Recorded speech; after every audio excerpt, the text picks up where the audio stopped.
My TIG cup situation can get out of hand pretty quick. My problem is I don't always put things back before I move on to the next video. So I'm going to try to take my own advice, use my own product, and work out of this kit from now on. This is a TIG Pro Kit. It's like a Swiss Army knife, a cup for every situation. Here's a quick breakdown of the cups that come in the TIG Pro Kit, as well as some good tight arc shots of each one. This Furic gas lens with an O-ring groove lets you use both clear cups and ceramic cups. A 17 style torch with the long end cap is almost 8 inches long. It's just okay for working on the bench. This is much nicer. Not only does it help you get in tight spots, but it also gives way better shielding and lights everything up and helps you see better.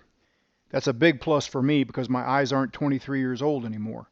The Jazzy 10 Ceramic, one of my favorite cups for chromoly as well as stainless, lets you use a really long stick out, gives you really great shielding with hardly any more gas than a number 8 requires. If you need a little bit more gas with a little bit more stick out, a number 12 is great, both ceramic and clear. The clear 12 works exceptionally well on stainless steel and on aerospace weld tests. The standard number 5 with collet body works exceptionally well on aluminum joints in helping you get full penetration. The large diameter gas lens really works well for walking the cup. For a root pass, you might need a cup like a number 6 size, but you might need a larger size for a cover pass. You'll have them all right here. The BBW Clear, great for titanium, but not only for titanium. Things like Inconel and stainless can really benefit too.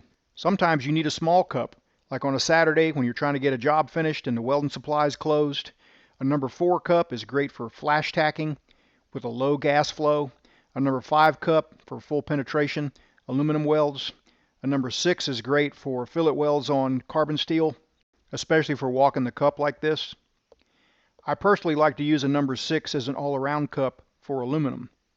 A number 7 cup is a great all-around cup for steel, lets you use a little bit longer stick out. A number 8 is great for stainless steel. You'll see me working out of this kit in several videos going forward. All you need to do is select the right kit for your torch. The link will be around here somewhere to take you right to the TIG Pro Kit page. If you can't find it, just go to weldmonger.com. You'll see it right there.